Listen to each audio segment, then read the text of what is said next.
ചാലിയം ഹാർബറിന് സമീപം ഇന്ന് രാത്രി 8 മണിയോടുകൂടിയായിരുന്നു വലിയ തീപിടുത്തം ഉണ്ടായത്. മത്സ്യബന്ധന തൊഴിലാളികൾ അവരുടെ സാധന സാമഗ്രികൾ സൂക്ഷിക്കുന്ന ഷെഡുകളിലാണ് തീപിടുത്തം ഉണ്ടായത്. ഏതാണ്ട് 30ഓളം ഷെഡുകൾ പൂർണ്ണമായും കത്തി നശിച്ചിട്ടുണ്ട്. പ്രധാനമായും മത്സ്യബന്ധന വലകൾ ഉൾപ്പെടെയുള്ള സാധനങ്ങളാണ് അവർ ഈ ഷെഡുകളിൽ സൂക്ഷിക്കുന്നത്. പെട്ടെന്ന് തന്നെ ഇന്ധനം ഉൾപ്പെടെയുള്ള സാധനങ്ങൾ ഇതിനകത്തുണ്ടതിനാൽ വലിയ രീതിയിൽ വ്യാപകമായി തീ പടരുകയും പെട്ടെന്ന് തന്നെ ഇവ പൂർണ്ണമായി കത്തി നശിക്കുകയും ചെയ്തു. ഇവിടെ ഉണ്ടായിരുന്ന ആളുകൾ ഇപ്പോൾ നമ്മളോടൊപ്പം ചേരുന്നുണ്ട്. ചേട്ടാ, എന്താണ് സംഭവിച്ചതെന്ന് വെച്ചാൽ നമ്മളിപ്പോൾ അവിടെ മീൻ അയച്ചുകൊണ്ട് മീനിൻ്റെ പണിയെടുത്തുകൊണ്ടിരിക്കുകയാണ്.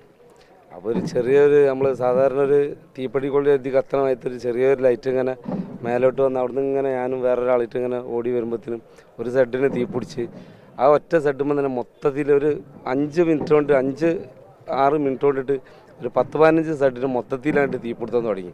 അപ്പത്തിന് പല ഭാഗത്തുനിന്ന് ആളുകൾ വന്ന് ഈ ഒരുപാട് സെഡിൻ്റെ അകത്തുനിന്ന് ബോക്സും സാധനവും ഇഞ്ചിനും സാധനവും മണ്ണിൻ്റെ ഓയിലും സാധനവും ഇതെല്ലാം ഈ അപകടമുള്ള സാധനങ്ങളെല്ലാം കുറേ എല്ലാം ഒഴിവാക്കി. പിന്നെ ഒരുപാട് പുതിയ ബോക്സും കാര്യങ്ങളെല്ലാം ഉണ്ട്. അതെല്ലാം പരമാവധി കഴിയുന്നതെല്ലാം എടുത്ത് ഒഴിവാക്കി. എന്നാലും ഒരു 2000-3000 ബോക്സ് കത്തി നശിച്ചിരുന്നു. ബോക്സ് അല്ലാതെ വേറെ എഞ്ചിന് വലകൾ അത് അങ്ങനെ എന്തൊക്കെ?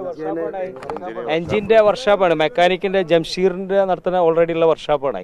ആ വർക്ക്ഷോപ്പിൽ നിങ്ങൾ വീഡിയോ എടുത്ത് അറിയില്ല, അതിൻ്റെ അകത്ത് ഫുള്ളായിട്ട് എഞ്ചിനാണല്ലേ. അത് 20-30 ഒക്കെ ആയിട്ട് പല ഐറ്റംസ് ഉണ്ട്. 8-ൻ്റെ എഞ്ചിന് 9, അങ്ങനെ 20-ൻ്റെ എഞ്ചിന് വലുത് 40 വരെ ഉണ്ടാവും. അപ്പോൾ ആ എഞ്ചിനൊക്കെ ഓൾറെഡി അതിൽ വെക്കണതാണ്. കാരണം മെക്കാനിക് പണി കഴിഞ്ഞാൽ രാവിലെ കൊണ്ടുവന്നിട്ട് വൈകുന്നേരം പണി കഴിഞ്ഞിട്ടാവും ചിലപ്പോൾ എന്ത് ചെയ്യണേ, റിട്ടേൺ എടുക്കണേ. അപ്പോൾ അതിനുള്ള സാധനങ്ങളാണ് ആ എടുക്കുന്നത് മുഴുവൻ എഞ്ചിന്. ഒരു എഞ്ചിൻ്റെ വില എത്ര എന്നുള്ളത് സാധാരണ ഒരു സുസ്കി എഞ്ചിനാണെങ്കിൽ 1,20,000 രൂപ വരും. അതേപോലത്തെ 15-20 എഞ്ചിനാണ് ആ എടുക്കണേ. പാവപ്പെട്ട മത്സ്യത്തൊഴിലാളികൾ പണിക്കൊണ്ടേ റിപ്പയറിന് ചിലപ്പോൾ ആകെ 200 രൂപേനെ റിപ്പയറിങ് ആയി ഉണ്ടായിട്ടുണ്ടാവുള്ളൂ. ഒരു കാർബറേറ്റർ അയച്ച് സെറ്റ് ചെയ്യുക എന്നുള്ള പണിയായിരിക്കും. ആ പണിയുമായി ബന്ധപ്പെട്ട് കൊണ്ടാകുന്ന സാധനമാണ് നശിച്ചു കഴിഞ്ഞത്. മത്സ്യത്തൊഴിലാളികളുടെ അവസ്ഥ മനസ്സിലാക്കണം എല്ലാവരും. ഇതാണ് ഇവിടുത്തെ സ്ഥിതി. മീൻചന്തയിൽ നിന്നെത്തിയ 5 ഫയർഫോഴ്സ് യൂണിറ്റുകൾ 1 മണിക്കൂർ നീണ്ട പരിശ്രമത്തിനൊടുവിലാണ് തീ നിയന്ത്രണ വിധേയമായി പൂർണ്ണമായി അടച്ചിട്ടുള്ളത്.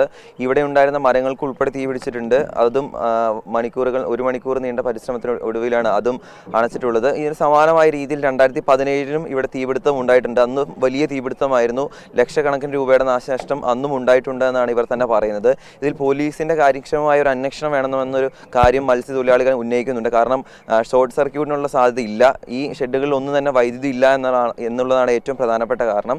അതുകൊണ്ട് തന്നെ ഷോർട്ട് സർക്യൂട്ടിനുള്ള യാതൊരു സാധ്യതയുമില്ല. അതുകൊണ്ട് തന്നെ കൃത്യമായ അന്വേഷണം ഈ സംഭവത്തിൽ വേണമെന്ന കാര്യമാണ് മത്സ്യത്തൊഴിലാളികൾ ഉന്നയിക്കുന്നത്. അതോടൊപ്പം തന്നെ ലക്ഷക്കണക്കിന് രൂപയുടെ നാശനഷ്ടം ഉണ്ടായിട്ടുണ്ട്. അതുകൊണ്ട് അവർക്ക് തക്കതായ ഒരു നഷ്ടപരിഹാരവും ഇതിനകത്ത് ലഭ്യമാക്കണമെന്ന കാര്യമാണ് മത്സ്യത്തൊഴിലാളികൾ ആവശ്യമായി മുന്നോട്ട് വയ്ക്കുന്നത്.